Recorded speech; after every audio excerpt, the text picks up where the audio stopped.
ప్రజాభవన్లో CM Revanth Reddy మాట్లాడుతున్నారు. Live చూద్దాం. తెలంగాణ యువతకు సమానమైన అవకాశాలు కల్పించాలన్న ఆలోచనతోటి ప్రతి కార్యక్రమాన్ని ప్రభుత్వం బాధ్యతాయుతంగా నిర్వహించడం మొదలుపెట్టింది. అందులో భాగంగానే జాతీయ స్థాయిలో నిర్వహించబడే పబ్లిక్ సర్వీస్ కమిషన్లో తెలంగాణ రాష్ట్రం నుంచి అత్యధికంగా విద్యార్థులు పాస్ అవ్వాలి, అందులో వాళ్ళు రాణించాలి అనేది మా ప్రభుత్వం యొక్క లక్ష్యం. వెనుకబాటుతనం గురించి చర్చ జరిగినప్పుడు బీహార్ వివిధ సందర్భాలలో చర్చకు వస్తుంది. అంత వెనుకబడిన ప్రాంతమైన బీహార్ నుంచి ఐఏఎస్ ఐపీఎస్లు లేకపోతే ఐఎఫ్ఎస్ లాంటి సెలక్షన్ చూస్తే అత్యధికంగా ఉంటారు. మన దగ్గర ఉన్న అధికారులను చాలామందిని చూసిన బీహార్ రాష్ట్రం నుంచి వచ్చిన వాళ్ళే. దేశ స్థాయిలో సివిల్ సర్వీసెస్లో మనం ఒకసారి లెక్క తీసుకున్నప్పుడు బీహార్ రాష్ట్రానికి ఒక ప్రత్యేకమైన స్థానం ఉంది. మరి అత్యంత వెనుకబడిన ప్రాంతంగా చర్చ జరిగే బీహార్ ప్రాంతం నుంచి ఇంతమంది సివిల్స్కు సెలెక్ట్ అవుతున్నారు, రాణిస్తున్నారు అని అంటే అక్కడ ప్రత్యేకమైన శ్రద్ధ పెట్టడం వల్లనే అది సాధ్యమైంది. మరి అలాంటి ప్రత్యేకమైన శ్రద్ధ ఆదరణ మన తెలంగాణ రాష్ట్రంలో ఉండాలి. ఇక్కడ యువతను ప్రోత్సహించాలి. ఆ ప్రోత్సాహం నగదు రూపంలో కూడా ఉండాలి. భుజం తట్టడమే కాదు, అంతో ఇంతో ఆర్థికంగా సహాయాన్ని అందించాలని ఆలోచన చేసినప్పుడు ఉప ముఖ్యమంత్రి గారు మా సింగరేణి సంస్థ నుంచి మేము ముందుకు వస్తాం. సింగరేణి సంస్థ ద్వారా ప్రిలిమ్స్ క్లియర్ అయిన వాళ్లకు ₹1,00,000 ఇద్దాము. ఎందుకంటే కోచింగ్ సెంటర్లు హైదరాబాద్లో కాకుండా ఢిల్లీకి కూడా వెళ్ళాల్సి ఉంటుంది.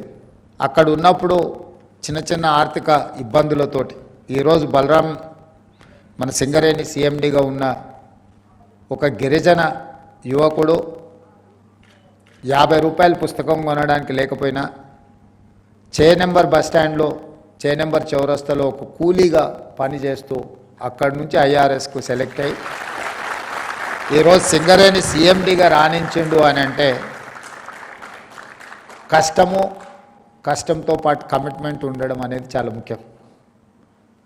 ఆర్థిక పరిస్థితులు ₹2,000 కోచింగ్ సెంటర్ కట్టాలన్న కష్టమైన పరిస్థితులు. కాస్తో కూస్తో వెసులుబాటు దొరికితే చాలామంది ఆ విధంగా ఎంపికైన వాళ్ళు ఉన్నారు. అందుకే ఈరోజు ఆ చిన్న చిన్న దిగువ స్థాయిలో ఉపాధి హామీ కూలీకి వెళ్ళే వాళ్ళ పిల్లలు కూడా ఈరోజు సివిల్స్కు ప్రిపేర్ అయ్యే సందర్భంలో వాళ్ళు ఢిల్లీ లాంటి నగరాలకు వెళ్ళి ఉండడమే కష్టం, అందులో ఖర్చులు భరించాలంటే కూడా ఇబ్బంది అవుతుంది. కాబట్టి సింగరేణి సంస్థ నుంచి ఆర్థిక సహాయాన్ని అందించాలని మొదటి విడత ₹1,00,000 ఒక్కొక్కరికి. ₹1,00,000 సరిపోతాయంటే ఒకవేళ సరిపోకపోవచ్చు. కాకపోతే ఈ ప్రభుత్వము మాకు అండగా నిలబడ్డది, ప్రభుత్వం మమ్మల్ని ఆదుకుంటుంది అని ఒక మీలో ఆత్మవిశ్వాసాన్ని పెంచడం కోసం ఈ కార్యక్రమం చేపట్టడం జరిగింది. అక్కడి నుంచి మెయిన్స్కి ఎంపికైన వాళ్ళు కానీ మెయిన్స్ నుంచి ఈరోజు ఇంటర్వ్యూలకు వెళ్తున్న వాళ్ళని కూడా ఒకసారి భుజం తట్టి మీ ఆత్మస్థైర్యాన్ని పెంచి ఢిల్లీకి వెళ్ళినప్పుడు చిన్న చిన్న ఆర్థికపరమైన ఇబ్బందులు మీకు కలగకుండా ఉండాలన్న ఆలోచనతోని ఈరోజు ఈ ₹1,00,000 నగదు మీకు ఇదొక బహుమతి, ఇది ప్రోత్సాహకం, ఇది ఆర్థిక సహాయం అనే దానికంటే కూడా మీరు సాధించిన విజయాన్ని గుర్తించి ఈరోజు ప్రభుత్వం మీకు ఈ ప్రోత్సాహకాలను ఇస్తున్నది. దీన్ని ఆలంబనగా చేసుకొని మీరు భవిష్యత్ కార్యాచరణను మీరు సిద్ధం చేసుకోవాలి. ఈరోజు మీరు టాప్ ర్యాంక్లో వచ్చి తెలంగాణ రాష్ట్రానికి వచ్చి సేవలు అందిస్తే మంచిది. ఒకవేళ మీరు ఇతర రాష్ట్రాలకు లేకపోతే జాతీయ స్థాయిలో కేంద్ర ప్రభుత్వంలో మీరుండి తెలంగాణ రాష్ట్రానికి అవసరమైన సహకారాన్ని అందిస్తే మరీ మంచిది.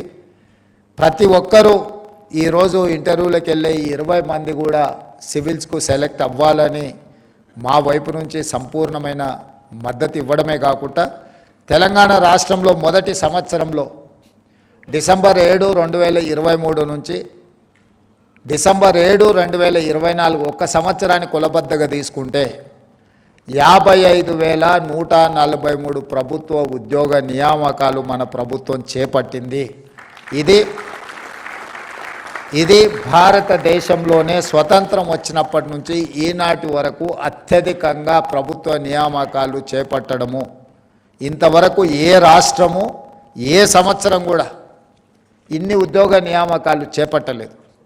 10 సంవత్సరాలు పేరుకపోయిన నిర్లక్ష్యాన్ని 10 సంవత్సరాలు కోర్టుల్లో నలిగిపోతున్న కేసులను పరిష్కరించుకుంటూ పోటీ పరీక్షలను నిర్వహించుకుంటూ అది పోలీసు నియామకాలు కావచ్చు, లేదా టీచర్ల నియామకాలు కావచ్చు, పారామెడికల్ సిబ్బంది కావచ్చు, ప్రతి శాఖలో సింగరేణిలో కూడా ఉన్న కారుణ్య నియామకాలు కావచ్చు, ఇలా చెప్పుకుంటూ వెళ్తే వివిధ శాఖలలో మొదటి సంవత్సరంలో నేను గర్వంగా స్పష్టంగా నేను చెప్పదలుచుకున్నాను, ఏ ప్రభుత్వము ఏ సంవత్సరము అమలు చేయని విధంగా మొదటి సంవత్సరంలోనే 55,143 ఉద్యోగ నియామకాలు చేపట్టడం ద్వారా దేశానికే తెలంగాణ రాష్ట్రం ఆదర్శంగా నిలబడ్డదని చెప్పి నేను ఈ సందర్భంగా చెప్పదలుచుకున్నాను.